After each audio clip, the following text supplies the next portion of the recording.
Boa noite, a paz a todos, amém? Que Deus abençoe grandemente você nesta noite.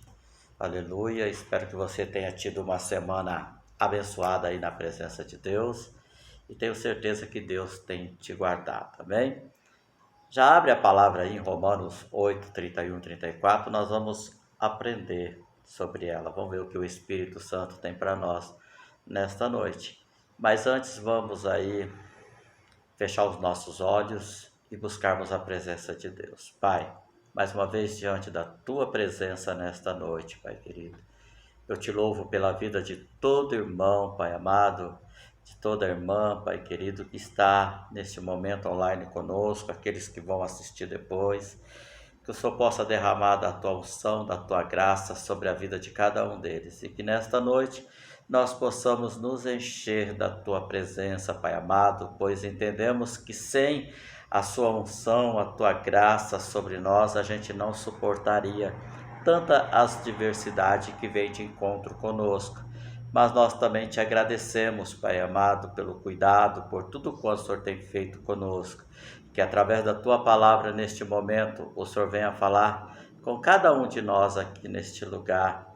Que a Tua palavra vá de encontro com cada irmão, cada irmã que está aí, Pai querido, ouvindo essa mensagem nesta noite. Nós te louvamos aí, também pelo nascimento da Maria Elisa, Pai amado, pois sabemos que o Senhor é o Deus zeloso, o Deus cuidador, e essa igreja, Pai, clamou e o Senhor nos honrou grandemente a favor da Maria Elisa, a favor de tantos outros que nós temos orado, e mesmo sem merecer, o Senhor tem atendido os nossos pedidos. Obrigado por continuar nos guardando, Pai amado, desta doença que está aí assolando o mundo todo, e o Senhor ter nos guardado. Crendo assim, Pai querido, tendo a certeza dos Teus cuidados, nós te louvamos e te exaltamos, em nome do Pai, do Filho e do Espírito Santo.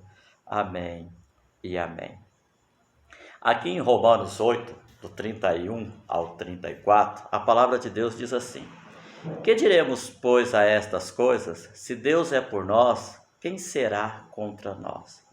Aquele que nem mesmo a seu próprio filho poupou, antes o entregou por todos nós, como nos não dará também com ele todas as coisas? Quem tentará acusações contra os escolhidos de Deus?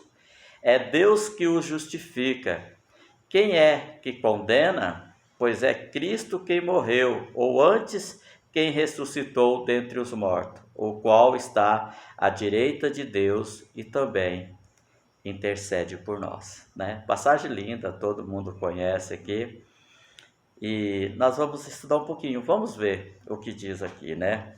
No livro de Romanos aí que nós lemos, do capítulo, ou melhor, no livro de Romanos, do capítulo 1 ao 3, Paulo fala sobre a universalidade do pecado, da condenação em relação a tantos os gentios quanto aos judeus. Também trata da fidelidade e da justiça de Deus. No capítulo 4, mostra-nos que, mesmo na antiga aliança, a justificação não era por obra, mas por fé. No capítulo 5, os frutos da justificação. No capítulo 6, o efeito da santificação. No capítulo 7, a morte para a lei. E no capítulo 8, a vida no Espírito. É impossível lermos os versos 31 e 39 deste capítulo sem que se trace em nossa mente o claro cenário de um tribunal. É uma técnica literária típica dos profetas do Antigo Testamento e também muito comum na linguagem do apóstolo Paulo, o qual utiliza diversas vezes termos legais e florenses. Por exemplo, no versículo 33, acusação, justificação, e no versículo 34, condenação. No cenário jurídico esboçado por Paulo, Deus é o juiz, Satanás é o promotor que fará suas acusações, Jesus é o advogado, os anjos são os espectadores e os crentes são aqueles a quem Satanás vai tentar acusar.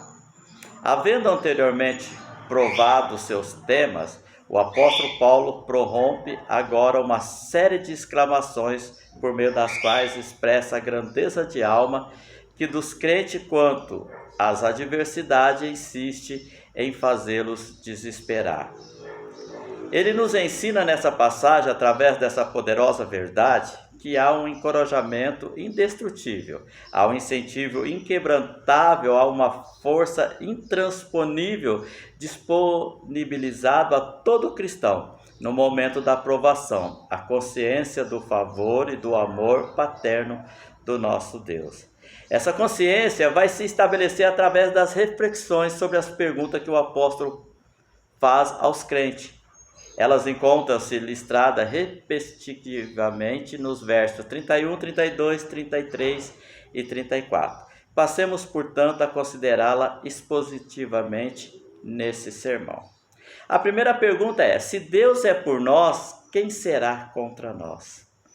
Às vezes as coisas vão mal, a tristeza toma posse de nossos corações, afasta-nos de toda a confiança e consolação que há em Deus para nós. Mas as questões levantadas pelo apóstolo vão nos fazer entender claramente que aqueles que se limitam a fitar o triste espetáculo da nossa batalha laboram em erro, pois nele nos encontramos refúgio e confiança para triunfar sobre todo e qualquer mal.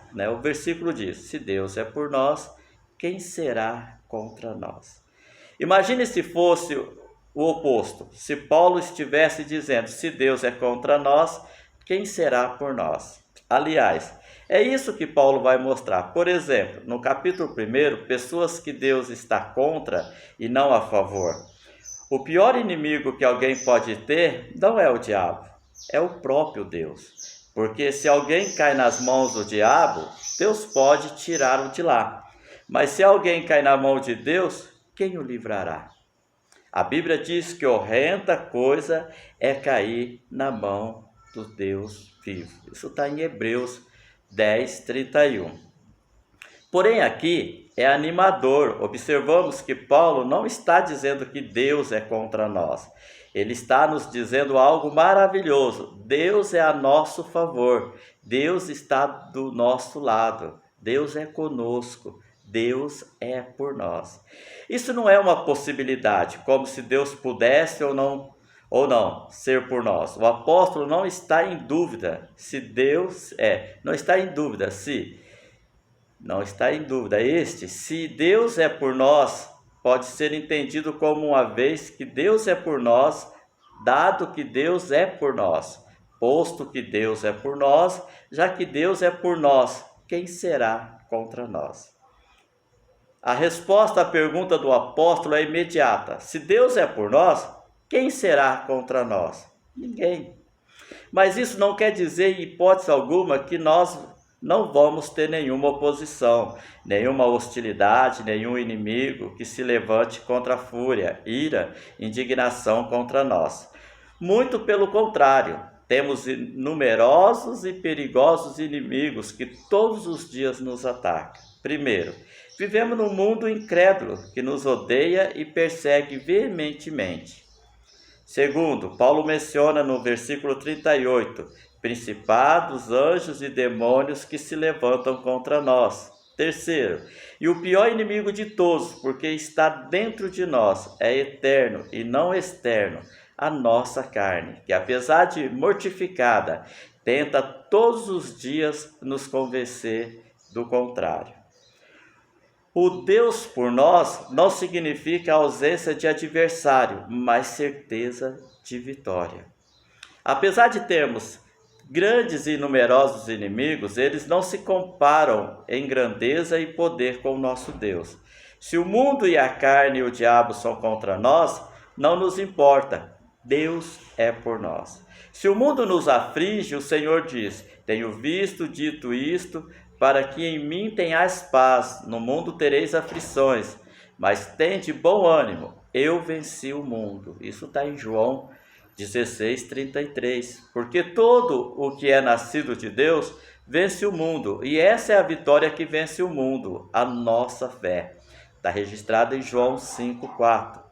Se a carne está em nós, ainda que mortificada, nós não estamos na carne, Paulo diz. Vós, porém, não estáis na carne, mas no Espírito. Romanos 8, 9.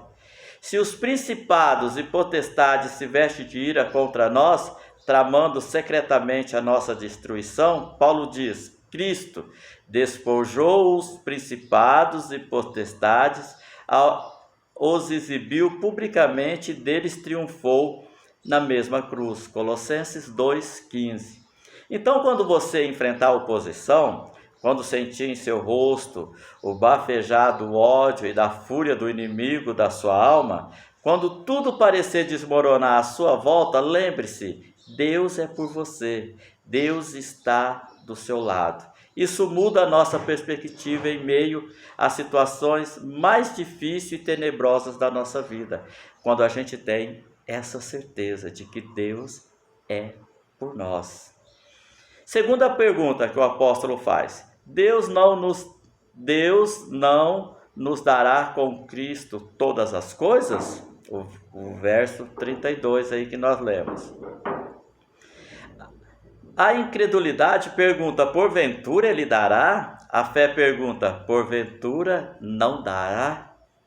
Jesus é o eterno, o unigênito, Filho de Deus. Fez-se homem, veio a essa terra, andou em nosso meio como uma pessoa comum, como tantos outros homens. Todavia, jamais poderemos imaginar ou conhecer pessoa alguma mais importante para Deus do que o seu Filho amado.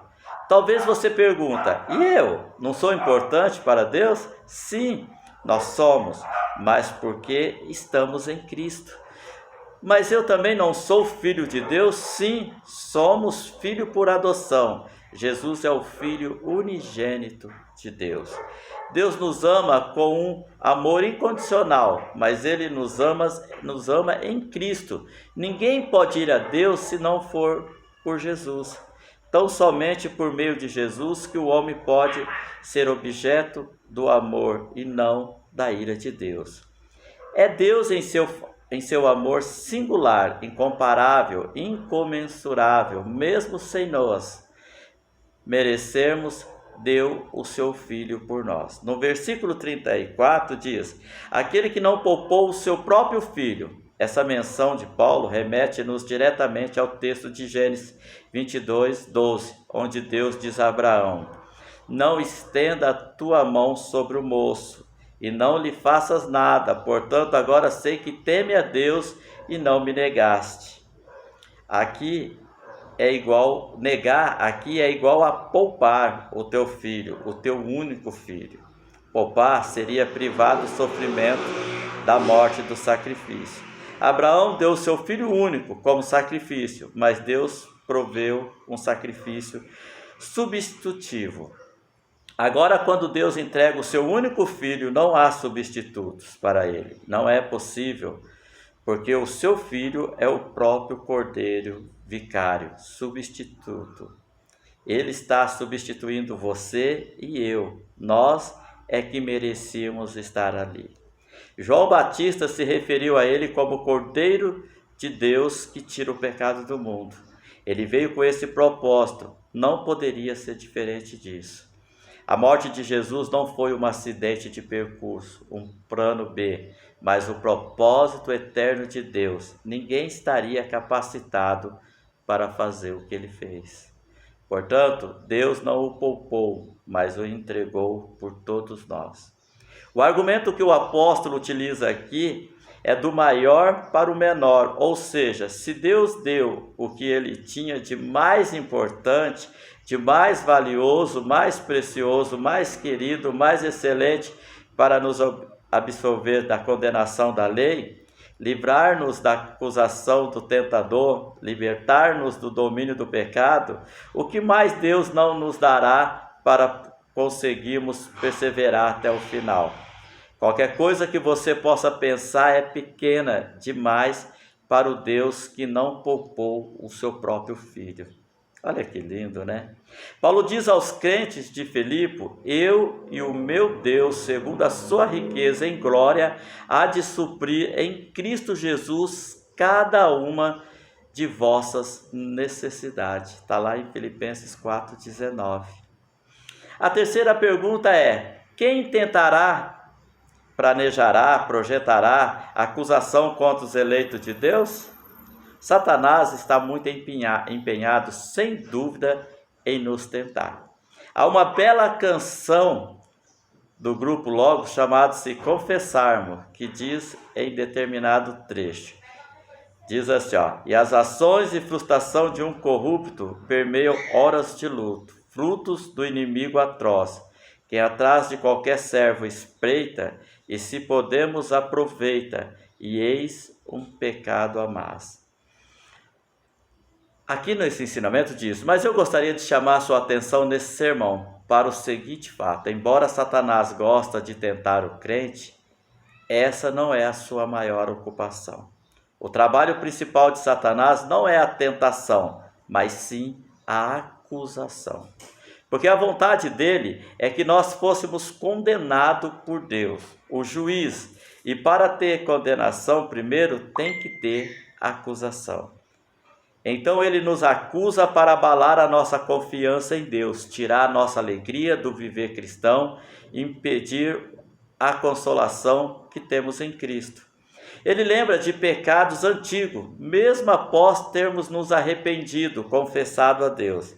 Ele tenta pôr e impor sobre nós toda a carga de acusação que consigo ele possa trazer. Mas Paulo zomba de Satanás, mostra que seu trabalho é completamente fútil, uma atividade inútil. Nada poderia ser mais estúpido do que trazer acusações contra aquele a quem Deus, o juiz, já absorveu. Não há sequer possibilidade de recorrer, até mesmo porque o versículo 34 dessa passagem vai dizer que Cristo, nosso advogado, está à direita do Pai. Ele está constantemente intercedendo por nós. Que lindo. Quarta pergunta: quem condenará os eleitos de Deus? Versículo 34. Uma coisa é o significado de acusação, outra de acusação. Conforme vimos no versículo 33, ninguém poderá nos acusar, porque é Deus quem nos justifica. Mas seria possível alguém nos condenar? É claro que o argumento anterior do apóstolo Paulo já deixou obstruída para os acusadores a via de acesso para o julgamento. Mas será que de alguma forma nós poderíamos ainda ser condenados? Paulo apresenta-nos nesse verso 4 razões pelas quais nós não podemos ser condenados. A primeira razão, a morte de Cristo. Cristo sofreu a nossa condenação, a nossa culpa foi transferida para Ele. A nossa dívida foi quitada por Ele. Nós somos identificados tanto com a morte como com a ressurreição de Jesus. Morremos com Cristo e ressuscitamos com Ele. Morremos como velho homem e ressuscitamos como um novo homem. Aquele velho homem que de fato era digno de toda a condenação já morreu. E não é possível cobrar qualquer dívida de um morto. Conta-se que no interior, uma mulher acabara de se tornar viúva e velava sobre a mesa, conforme era costume, o corpo do defunto. Alguém bate à porta, era um cobrador que diz que não sairia dali sem receber o que aquele homem lhe devia. Ela abre a porta, aponta para a mesa e diz: ele está ali, pode cobrar a dívida. Segunda razão, a ressurreição de Cristo. Nós não servimos a um Cristo que esteve vivo e está morto, mas a um Cristo que esteve morto e está vivo. Nos identificamos à ressurreição de Cristo, a sua ressurreição é a nossa também. Fomos vestidos com as vestes de justiça de Cristo. Terceira razão, a posição de Cristo diante do Pai. Certa vez, uma senhora adepta dos ensinamentos de Charles Taze Russell, testemunho de Jeová, apresentou-me esse versículo bíblico tentando desqualificar a divindade de Jesus. Portanto, eles não creem que Jesus é Deus. Ela me disse: olha esse texto, fala simplesmente que ele está à direita de Deus. Eu disse, a senhora fez uma péssima escolha de texto para tentar desqualificar a divindade de Jesus, porque o texto mostra exatamente o oposto. Estar à direita é ocupar uma posição especial, posição de honra e dignidade. Qual anjo, homem ou qualquer outro ser encontramos na Escritura colocado à destra de Deus? é somente Jesus, porque Ele é Deus, e por essa causa da sua posição diante do Pai, que temos a quarta razão pela qual não podemos ser condenados. A quarta razão é a constante intercessão de Cristo por nós. Jesus não apenas intercedeu, mas Ele continua posicionado, intercedendo a nosso favor. Ainda mais a nossa consciência quando impossibilidade da nossa condenação.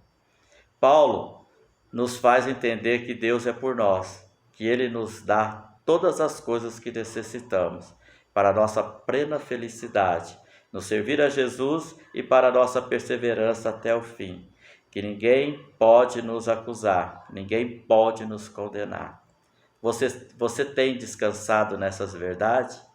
Tem se lembrado nos momentos mais difíceis de sua vida que Deus é por você? Você se alegra em Cristo sabendo que Deus já nos deu nele tudo o que nós necessitamos para a nossa felicidade?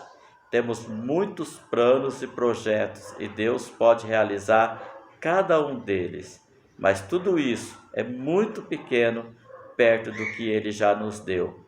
Não podemos projetar a nossa felicidade na tentativa de alcançar algo para sermos felizes.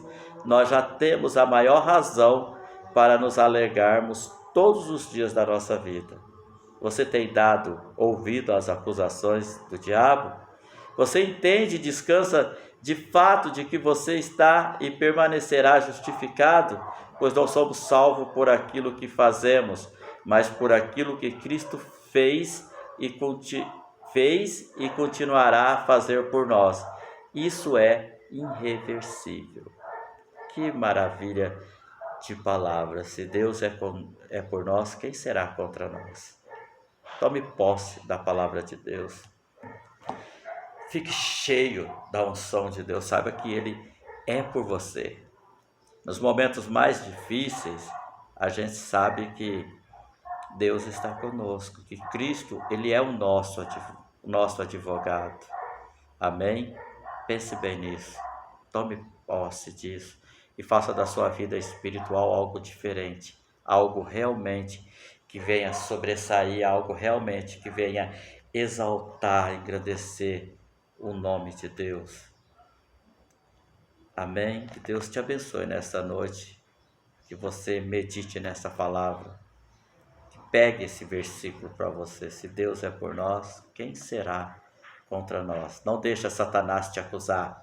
Não deixe ele trazer coisa do passado para te entristecer de maneira nenhuma, né? Esse homem do passado ele já morreu, então não tem por que cobrar mais nada dele. É Deus que nos justifica. Fique com essa palavra nesta noite, em nome de Jesus. Vamos agradecer. Pai, obrigado pela Tua palavra. Obrigado, Senhor, pois entendemos que o Senhor é por nós. E a Tua palavra diz, quem será contra nós? Ninguém, Pai querido, porque é o Senhor que nos justifica. Nos dê uma semana abençoada na Tua presença. Venha derramada a Tua graça sobre nós.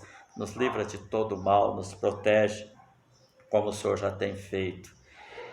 Que essa semana seja uma semana de bênção para cada irmão, para cada irmã, e nós possamos nos alegrar mais e mais diante da Tua presença. Crendo assim, nós Te louvamos e Te exaltamos, em nome de Jesus. Amém e amém. Feche os seus olhos, estenda as suas mãos. Que o grande amor de Deus e a graça do nosso Senhor e Salvador Jesus Cristo e a doce e plena consolação do Espírito Santo esteja conosco, não somente hoje, mas para todos sempre. A Igreja de Cristo diz, amém. Deixa o seu amém aí, Deus te abençoe. Mais uma vez te desejo uma semana cheia de bênção, em nome de Jesus. Recebe aí a paz, fica com Deus.